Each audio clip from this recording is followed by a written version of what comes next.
DK ಅಂದ್ರೆ ಏನು ಅಂತ ಎಲ್ಲರಿಗೂ ಒಂದು ಕ್ವಶನ್ ಮಾರ್ಕ್. ನಿಮ್ಮ ಟ್ರೈಲರ್ ಕೂಡ ಅದರಲ್ಲೂ ಅದೇ ಇದೆ. ಏನು ಡಿಕೆ ಅಂದ್ರೆ ಏನು?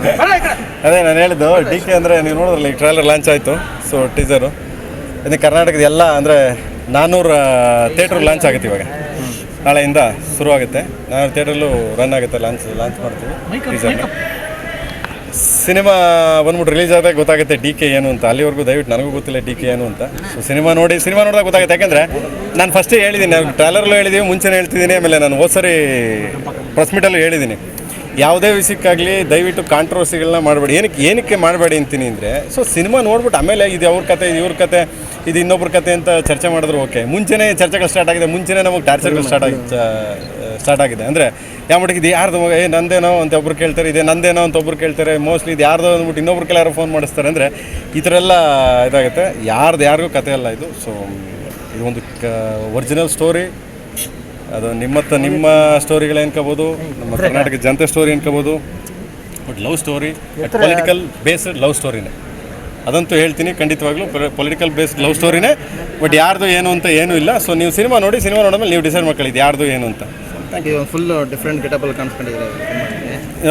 ಈಗ ಫಸ್ಟ್ ಟೈಮು ಮಾಡ್ಬೇಕಾಯ್ತು, ಸ್ಟೈಲ್ ಮಾಡ್ಬೇಕಾಯ್ತು ಗೆಟಪ್ ಅಂತಂದರೆ ಈ ಕ್ಯಾರೆಕ್ಟರ್ಗೆ ಪಾತ್ರಕ್ಕೆ ಬೇಕಾಗಿತ್ತು. ಅಂದರೆ ಅಲ್ಲಿ ಹಾಕಿದೆ ಆ್ಯಕ್ಚುಲಿ ಅಬ್ ಕಿ ಬಾರ್ ಮೇರಾ ಸರ್ಕಾರ ಅಂತ. ಅಂದರೆ ಅಬ್ ಕಿ ಬಾರ್ ಮೇರಾ ಸರ್ಕಾರ ನಾನು ಹೇಳಕ್ಕೆ ಕೊಟ್ಟಿದ್ದೆ, ಬನ್ನಿ ಯುವಕರೇ ಸೊ ಹೋರಾಟಕ್ಕೆ ಬಾಡೂಟಕ್ಕಲ್ಲ ಅಂತ. ಹಂಗೆ ಕರೆ ನಂಗೆ ನಿಜವಾಗ್ಲೂ ಬನ್ನಿ ಯುವಕರೇ ಎದ್ದೇಳಿ. ಅಂದರೆ ಹೆಂಗಾಗ್ಬಿಟ್ಟಿದೆ ಅಂದರೆ ಎಲ್ಲ ಪ್ರತಿಯೊಂದೂ ದುಡ್ಡಲ್ಲಿ ನಡೀತಾ ಇದೆ. ಕೆಲವು ದುಡ್ಡಲ್ಲಿ ನಡಿಬೋದು, ಕೆಲವು ಬೇರೆ ಥರ ನಡಿಬೋದು. ಅದಕ್ಕೆ ನಾನು ಆ ಕ್ಯಾಪ್ಷನ್ ಅಂದ್ಕೊಂಡಿದ್ದೆ. ಸೊ ಅದು ನೆಕ್ಸ್ಟ್ ಹಾಕ್ತೀನಿ, ಬನ್ನಿ ಯುವಕರೇ ಹೋರಾಟಕ್ಕಲ್ಲ, ಅದು ಬಾಡೂಟಕ್ಕಲ್ಲ ಹೋರಾಟಕ್ಕೆ ಅಂದ್ಕೊಂಡು. ಸೊ ಆ ಥರ ಅದಕ್ಕೋಸ್ಕರ ಈ ಗೆಟಪ್ ಚೇಂಜ್ ಮಾಡಿದೆ. ಈ ಸ್ಟೈಲ್ ಒಂದೇ ರಾ ಸಿನಿಮಾ ಬೇಕಾಯಿತು. ಅದರಲ್ಲಿ ನೀವು ನೋಡಿದಿರಿ, ರಾ ಲವ್ ಸ್ಟೋರಿ ಅಂತ ಹಾಕಿದ್ದೀನಿ. ನೋಡಿ ಏನನ್ಸುತ್ತೆ, ನೋಡೋಣ ಹೇಗನ್ಸುತ್ತೆ. ಫುಲ್ ರಾ ಫೀಲ್ ಅಂತ ಹೇಳಿದ್ರಿ, ಜೊತೆಗೆ ಡೈಲಾಗ್ಗಳು ಕೂಡ ತುಂಬ ಹಸಿಯಾಗಿರುತ್ತೆ. ಖಂಡಿತ ಹಸಿ ಅಂದರೆ ಡೈರೆಕ್ಟಾಗಿರ್ತವೆ. ಐ ಥಿಂಕ್ ಸೆನ್ಸಾರ್ ತುಂಬನೇ ಕಟ್ ಮಾಡೋಂಥದ್ದು ಡೈಲಾಗ್ಗಳು ಇರ್ತವೆ. ಅದನ್ನ ನೋಡೋಣ ಹೆಂಗೆ ಸಿನಿಮಾ ಬಂದಾದ್ಮೇಲೆ ಗೊತ್ತಾಗುತ್ತೆ ಹೆಂಗಿರುತ್ತೆ ಅಂದ್ಬಿಟ್ಟು ಡೈಲಾಗ್ಗಳು. ಬಟ್ ರಾ ಇರುತ್ತೆ, ಪಕ್ಕ ನಮ್ಮದು ನೇಟಿವಿಟಿ ಇರುತ್ತೆ. ಬಟ್ ತೀರಾ ಜನಗಳಿಗೆ ನೀವು ನಮ್ಮ ನ್ಯೂಸ್ ಚಾನೆಲ್ಗಳೇ ಆಗಲಿ ಮತ್ತು ಬೇರೆ ಯಾವ ಚಾನೆಲ್ ಆಗಲಿ ಡೈರೆಕ್ಟಾಗಿ ಹೆಂಗೆ ತೋರಿಸ್ತೀರಾ, ನಾನು ಹಂಗೆ ಡೈರೆಕ್ಟಾಗಿ ತೋರಿಸ್ತೀವಿ ಸಿನಿಮಾದಲ್ಲಿ. ವಿಜಯ್ ಪ್ರಕಾಶ್ ತೋರಿಸ್ತಾರೆ, ವಿಜಯ್ ಅಂಪಲ್ ಇವರು. ನೋಡಿ ಆಮೇಲೆ ಮಾತಾಡೋಣ. Thank you. ಡೈರೆಕ್ಟರ್ಗೆ ಒಬ್ರು ಡೈರೆಕ್ಷನ್ ಮಾಡಿದ್ದಾರೆ, ಪ್ರಕಾಶ್ ಮಾಡ್ತಿದ್ದಾರೆ. So all the best Prakash ಅವ್ರಿಗೆ. ಚೆನ್ನಾಗಿ ಮಾಡ್ತಿದ್ದಾರೆ, ಒಳ್ಳೆ ಕತೆ ಮಾಡಿದ್ದಾರೆ. ಆಮೇಲೆ ಅರ್ಜುನ್ ಒಳ್ಳೆ ಸಾಂಗ್ ಮಾಡಿಕೊಟ್ಟಿದ್ದಾರೆ, ತುಂಬ ಚೆನ್ನಾಗಿ ಮಾಡಿದ್ದಾರೆ. ಸೊ ಮಾಡ್ತಿರ್ತಾರೆ. ನೀವು ಜೊತೆಲಿ ಇದ್ದೇ ಇರ್ತಿರಲ್ಲ, ನಮ್ಮನ್ನ ಎಲ್ಲಿ ಬಿಟ್ಟೋಯ್ತೀರಿ ಬುದ್ಧಿ, ಎಲ್ಲಿ ಬಿಟ್ಟೋಗಿ ಸಾಧ್ಯ ನೀವು ನಮ್ಮನ್ನ? ನಾವು ಅಷ್ಟೇ ಬಿಡಿ. Okay sir. ನಮಸ್ಕಾರ, ನನ್ನ ಹೆಸರು ಚೈತ್ರ ಅಂತ. ಇದು ನನ್ನ ಮೊದಲನೇ ಸಿನಿಮಾ. ಇದು ನನ್ನ ಮೊದಲನೇ ಸಿನಿಮಾ. ಹಾಗೆ ಮೊದಲನೇದಾಗಿ ನಾನು ನಮ್ಮ ಡೈರೆಕ್ಟರ್ಗೆ, ನಮ್ಮ ಪ್ರೇಮ್ ಸರ್ಗೆ ಹಾಗೂ ಇಡೀ DK ತಂಡಕ್ಕೂ ನಾನು ಧನ್ಯವಾದಗಳನ್ನ ಹೇಳೋಕ್ಕೆ ಇಷ್ಟಪಡ್ತೀನಿ. ಹಾಗೆ ಇದರಲ್ಲಿ ನನ್ನ ಕ್ಯಾರೆಕ್ಟರ್ ಪ್ರತಿಯೊಂದು ಮೊದಲನೇ ಆರ್ಟಿಸ್ಟ್ ಅವಳ ಮೊದಲನೇ ಕ್ಯಾರೆಕ್ಟರ್ ಹೀಗೆ ಇರಬೇಕು ಅಂತ ಎಕ್ಸ್ಪೆಕ್ಟ್ ಮಾಡ್ತಿರ್ತಾಳೆ, ವೆಯ್ಟ್ ಇರೋಂಥ ಕ್ಯಾರೆಕ್ಟರ್. ಸೊ ಅದರಲ್ಲಿ ನಂದು ಒಂದು. ಸೊ ಈಗ ನನ್ನ ಪ್ರೂವ್ ಮಾಡ್ಕೊಳ್ಳೋಕ್ಕೆ ಪ್ರತಿಯೊಂದು ಅಂಶನೂ ಈ ಕ್ಯಾರೆಕ್ಟರಲ್ಲಿದೆ. ಸೊ ನಾನು ಆ ಕ್ಯಾರೆಕ್ಟರ್ನ ಪ್ಲೇ ಮಾಡ್ತಿದ್ದೀನಿ. And I am very thankful that gave me an opportunity. ನನಗೆ ಇದ್ರಲ್ಲಿ ಮಾಡೋಕ್ಕೆ ನಾನು ಆಯ್ಕೆ ಮಾಡ್ಕೊಂಡಿದ್ದು ಬಹಳ ಖುಷಿ ಆಗ್ತಿದೆ. And I prove it. DK ಅಂದರೆ ಏನಂತ ನನ್ನೇ ಕೇಳ್ಬಿಡ್ತೀರಾ ನೀವು? ಯಾರು ಕೇಳೋದು? ನಿಮಗೆ ಬಿಟ್ಟಿದ್ದು, ನೀವು ಅದು ಹೇಗೆ ತೊಗೊಳ್ತೀರೋ ಹಾಗೆ. ಒಟ್ನಲ್ಲಿ DK. ಓಕೆ, ಸಿನಿಮಾದಲ್ಲಿ ಏನಾಗಿರ್ತಾರೆ ನೀವು? ಹೀರೋಯಿನ್ ಆಗಿರ್ತೀನಿ. ಕರೆಕ್ಟ್, ಅದು ಗೊತ್ತು. ಸೊ ಎಲ್ಲೇ ಹೋದರೂ ಒಟ್ನಲ್ಲಿ ನನ್ನ ಕ್ಯಾರೆಕ್ಟರ್ ಕೇಳಬೇಕು. ನಿಮ್ಮ ಪಾತ್ರ ಏನಾಗಿದೆ? ಅದೇ ಹೇಳಿದ್ನಲ್ಲ, ಒಂದು ವೆಯ್ಟೇಜ್ ಆಗಿರುವಂಥ ಕ್ಯಾರೆಕ್ಟರ್ ಅಷ್ಟೇ. ಒಂದು ವೆಯ್ಟೇಜ್ ಆಗಿರುವಂಥ ಕ್ಯಾರೆಕ್ಟರ್. ಬಟ್ ಅದನ್ನು ಸ್ಪೆಸಿಫೈ ಮಾಡೋಂಗಿಲ್ಲ, ಅದನ್ನು ನೀವು ನೋಡ್ತೀರಾ ಅಷ್ಟೇ. ಸಿನಿಮಾದಲ್ಲೂ ಅಥ್ಲೀಟ್ ಆಗಿರ್ತಾರಾ ಅಥವಾ ಅದು ಅಥ್ಲೆಟ್ ಬಿಟ್ಟು? ನಾನು ಅಥ್ಲೀಟ್ ಅಂತ ಇಂಟ್ರೊಡ್ಯೂಸ್ ಮಾಡಿದ್ದು ಏನಕ್ಕೆ ಅಂದರೆ ಮುಂಚೆ ನಾನು ಅಥ್ಲೀಟ್ ಫೀಲ್ಡಲ್ಲಿದೆ. And now I mean to film industry. That's why they introduce me as athlete. So otherwise ಅಥ್ಲೀಟ್ಗೂ ನಮ್ಮ ಮೂವಿಗೂ ಅದಕ್ಕದು ಸಂಬಂಧ ಇಲ್ಲ. DK ಅನ್ನೋ ಪದ ನೀವು ಯಾವ ಥರ ಡಿಸ್ಕ್ರೈಬ್ ಮಾಡ್ತೀರಾ ಅಥವಾ ಯಾವ ಥರ? I don't know. It's up to audience, like how they think. That's it. ಇಲ್ಲ ಆ್ಯಕ್ಷನ್ ಥರದ್ದು ಇರುತ್ತಾ ನಿಮಗೆ? ನೀವು ಮೂವಿ ನೋಡಬೇಕು ಸರ್. ನನಗೆ ಸಿನಿಮಾ ಬಗ್ಗೆ ಏನೂ ಗೊತ್ತಿಲ್ಲ, ನನಗೆ ಸ್ಟೋರಿ ಇವತ್ತಿನವರೆಗೂ ಹೇಳಿಲ್ಲ. ನನ್ನ ಕ್ಯಾರೆಕ್ಟರ್ ಹಿಂಗಿದೆ ಅಂತ ಹೇಳಿದ್ರು, ಅದನ್ನು ನೋಡಿ ನಾನು ಒಪ್ಕೊಂಡು. ಓಕೆ, ಅದೇ ಆ ಕ್ಯಾರೆಕ್ಟರ್ಗೆ ಯಾವ ಥರ ಪ್ರಿಪೇರ್ ಆಗ್ತಾ ಇದ್ದೀರಾ? ನಿಮ್ಮ ಕ್ಯಾರೆಕ್ಟರ್ ಹೆಂಗಿರುತ್ತೆ ಅಂತ ಫೀಲ್ ಮಾಡಿದ್ದೀರಾ? ಫೀಲು ಮಾಡಿದ್ದೀನಿ. Almost nearly to my character ಅಷ್ಟೇ.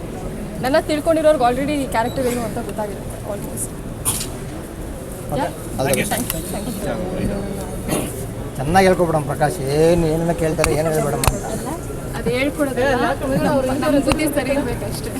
ಒಂದು ನಿಮಿಷ, ಯಾವುದೋ ಶಾಡ ನಮ್ಮ ಕರೆಕ್ಟಾಗಿ ಸಿನಿಮಾ ಬದುಕಿಗೆ ಒಂದು ವಿಭಿನ್ನವಾದ ಮುಹೂರ್ತ, ಅದ್ರ ಬಗ್ಗೆ.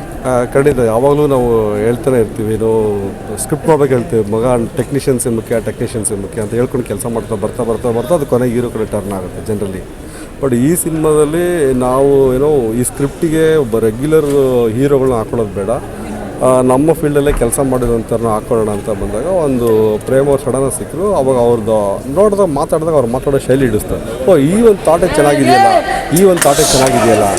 ಸೊ ಯಾಕೆ ನಾವು ಪ್ರೇಮ್ ಅವ್ರನ್ನೇ ಹಾಕ್ಕೋಬಾರ್ದು, ಪ್ರೇಮ್ ಅವ್ರನ್ನೇ ಇದಕ್ಕೊಂದು ಯಾಕೆ ವಿಭಿನ್ನವಾಗಿ ಪ್ರಯತ್ನ ಮಾಡ್ಬಾರ್ದು. ಒಬ್ಬ ಡೈರೆಕ್ಟರ್ ಹೀರೋ ಆಲ್ರೆಡಿ ಅವ್ರು ಮಾಡಿದ್ರು ಕೂಡ ಒಂದು ಹೊಸ ರೂಪದಲ್ಲಿ ತೋರಿಸೋ ಪ್ರಯತ್ನದಲ್ಲಿ ಟೆಕ್ನಿಷಿಯನ್ಸ್ ಸೇರ್ಕೊಂಡು ಇವತ್ತು DK ಸಿನಿಮಾನ ಮಾಡ್ತಾಯಿದ್ದೀವಿ.